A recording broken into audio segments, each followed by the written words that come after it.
नमस्कार मु Deepti दीप्तिस full lab को आपण माननकु बहुत बहुत स्वागत। आज आम पोटल रे गोटे बहुत ही बढ़िया तरकारी बनेबा। एमती भी खरा दिन चली गरम भी बहुत होची। गरम रे कौनसी तेल मसला व्यवहार करके रोषे करने पे बिल्कुल भी इच्छा होनी। आ स्पेशली पोटल रे आपण माने बहुत ही अलग अलग प्रकार तरकारी बनैथिबे, किंतु आज आम जो रेसिपी बा तरकारीटा बनेबा ना पूरा अलग प्रकार टेस्ट भी सेमती पूरा अलग रहिबो। आउ ए जो तरकारी को ना आज आम बिना प्याज रसुण रे बनैबा, बहुत ही कम तेल मसला व्यवहार करबा। तो स्किप करंतनी वीडियोटी को, आशा करुच्ची समस्त को पसंद आसीबो। वीडियोटी को पूरा शेष जाए देखंतु। देखि सारला परे जदि आपनको रेसिपी पसंद आसुची प्लीज वीडियो को लाइक और शेयर कर दियंतु। चैनल नुआ देखुथिले चैनल को सब्सक्राइब करिया पे बिल्कुल भी भूलिबेनी। तो ये जो पोटलर स्पेशल तरकारी बनवाई ये देखु पाखापाखि 700 ग्राम नहीं मु पोटल, ता सहित 5टी मीडियम साइज नहीं टमाटो। आउ एथिपाई जो आप टमाटो नेबे ना टिके एमती लाल कलर बा टिके पाचिला टमाटो यूज करेंगे। तो फर्स्ट आम पोटल को भल भाव में पानी रे 2 ରୁ 3 थर धोईदबा, जहाँ भी अपरिष्कार जिनस थी सब जमी बाहरी जीव। तापर पोटल को आम तार जो चोपाटा को बाहर करवा। तो ये मुझे गोटे गोटे लाइन छाड़ी चोपा बाहर करी। आप चाहिए पूरा चोपाटा को भी एमती बाहर करें, किंतु ये मुझे देखो गोटे गोटे लाइन छाड़ी तार चोपा को मुझे बाहर करी। जदि आप चाहिए बिना चोपा बाहर करके भी सेमती चोपा सहित पोटल को काटी पारे। तो ये टाइप्र काटिकी तार दुई पट साइड को आम बाहर करदे फास्ट। तापर ताको एमती छोट छोट साइज रे काटिदबा, बेसी बड़ खंड करके काटबेनी। एमती फास्ट दुई फाड़ करदे दुई पट साइड को काटिकी देन आम ताको एमती छोट छोट खंड करके काटिदबा। छोट खंड कले कौन हम ना, एक तो आम पोटल बहुत जल्दी सीझीज, ता सहित तरकारी भी सेमती आमर बहुत जल्दी रेडी हो। आउ स्पेशली यही रेसिपी आज आम जो तरकारीटा बनाऊँ से जब आप एमती छोट छोट करके पोटल काटिबे ताले खाइबापी बहुत बढ़िया लगे।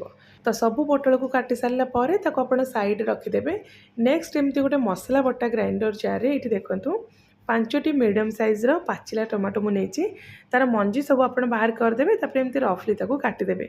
ताको आम मसला बटा ग्राइंडर जार देकी गोटे प्यूरी टाइप्र बनईदेवा, एमती पूरा फाइन करके आपन ताको ग्राइंडिंग करदे। जदि आप चाहिए गोटे ग्रेटर रे भी ताको आप ग्रेट करके नहीं पारे। तो ये आम टमाटो प्यूरी भी रेडी हो गला, ताको आम साइड रखिदेवा। नेक्स्ट गैस ऑन करके एमती गोटे कड़ाई आम 2 बड़ चामच गरम करवा सोरिष तेल। ये जो तरकारी जदि आप सोरिष तेल रे बनइबे तार टेस्ट बहुत बढ़िया आसो। रिफाइन तेल रे भी आप बनई पारे। तो तेल टिके गरम हो सारा पर आम से गोटे चामच सोरिष, ता सहित गोटे बड़ चामच देदेबा जीरा। आउ जीरा सोरिषटा टिके भल भाव में फुटी सारा पर से 1/4 चामच देदेबा हिंगु। हिंगु पकेले जेहेतु आम ए प्याज रसुण व्यवहार करूना, तो तरकारी गोटे बहुत बढ़िया बास्ना आसो। तापर अल्प किसी भृषंग पत्र, ता सहित 2 ରୁ 3टा आम सुखिला लंका देदेबा। तापर जो पोटल आम काटिकी रखी ना ताकू सब पकईकी टिके समय ये आम भाजवा। तो ये आपण स्वाद हिसाब से लुण देदेवे। जी पोटल नहीं पोटल परिमाण देखिए आप लुण ने। मुझे गोटे छोट चामच लुण दे देछि, भल भाव में एमती मिक्स करदे। तापर कभर करके मीडियम फ्लेम रे 3-4 मिनिट कुक करवा। तो ये मझे मझे आप चलेबे। आउ जेहेतु पोटल बहुत छोट छोट खंड करके आम काटी बहुत जल्दी यहाँ सीझिकी नरम हो। तो ये पाखापाखि 3-4 मिनिट पर देखु पोटलटा आमर टिके भाजी हो गला। पाखापाखि 70% ये कुक हो जाए, टिके नरम हो जाए पोटलटा।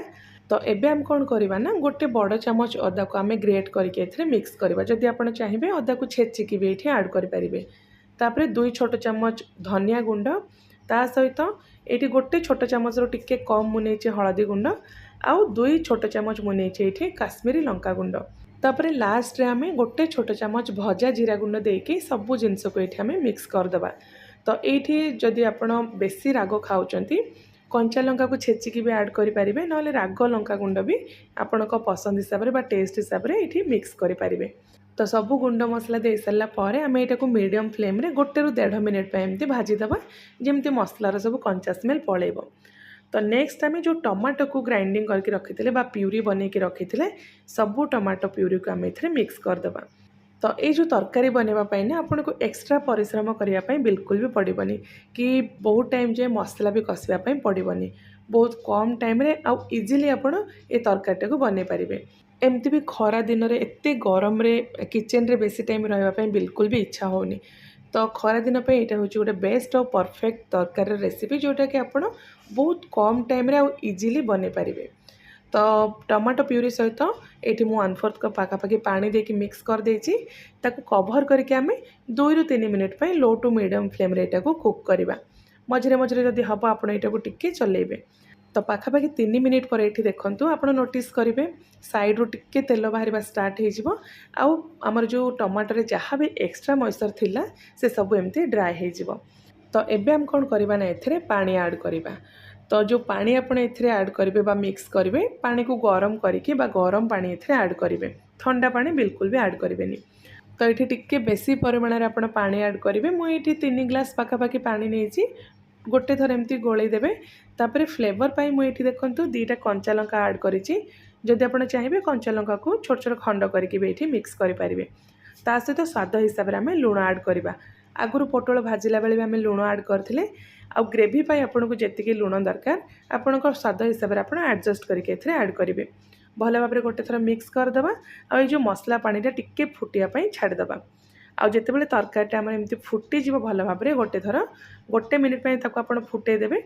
तापर आम कौन करवा ना जोटा आम तरकार हीरो इंग्रेडिएंट ताको आम मिक्स करवा। तो ता पूर्वर आम एथे ऐड करवा अधा छोट चामच गरम मसला गुंड ता सहित ये देखूँ 2 चामच मुझे कसूरी मेथी। कसूरी मेथी को टिके आप उषुम करदे बा टिके भाजीदेवे। तापर हाथ में एमती क्रश करके ऐड करेंगे से तार जो फ्लेवरटा बहुत बढ़िया आसब। तो कसूरी मेथी दे सारा पर लास्ट रे आम जो तरकार हीरो इंग्रेडिएंट जोटा कि सेव।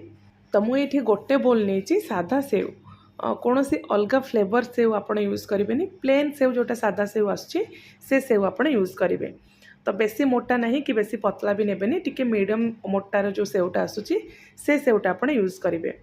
तो सेव देकी आप भल भाव में गोटे थर मिक्स करदे गोटे मिनिट में फुटेबे। तापर गैस फ्लेम को आप बंद करदे। सेव पकई सारापर बेसी टाइम आपन ताको फुटेबेनी गोटे मिनिट फुटियापाई छाड़देवे। तापर गैस फ्लेम को बंद करके कभर करदे कभर करके एमती 2 मिनिट पे आम छाड़दे। सेतिकी टाइम भितर सेव जेतिकी भी ग्रेवी अब्जर्व करने कथा से पूरा बढ़िया से सोक करनब। तो 2 मिनिट पर ये देखूँ सेवटा आमर ग्रेवी पूरा बढ़िया से सोक कर नहीं से पानी जो परिमाण ना आपण हिसाब से आप देखिए एथे ऐड करेंगे। तरकारी कंसिस्टेंसी एमती ही रहिबो। याठू बेसी पतला करेंगे कि बेसी सुखिला भी करेंगे। सुखिला जदि करेंगे खाइबापी भी भल लगे। आउ इनकेस ग्रेवी जदि आपणकर बेसी सुखिला जाइए तरकारीटा सुखिला हो जाए तो से केस रे कौन करेंगे ना पानी रे अल्प टिके लुण देकी ताको फुटेदेवे। से फुटा पानीटा को आप मिक्स करेंगे तरकारी को आप फुटेबेनी। तो लास्ट रे तरकारी आम धनिया पत्र मिक्स करके आप रुटी पराठा पूरी बा गरम भात सहित भी खाईपारे बहुत बढ़िया लगे। ट्राए करूँ निश्चय थे ये तरकारी को केमती लगे आपणकर मतामत भी मो सहित शेयर करूँ। मुझे आपण मानक गोटे बहुत ही बढ़िया नुआ रेसिपी नहीं आसबि। Till then take care and bye bye.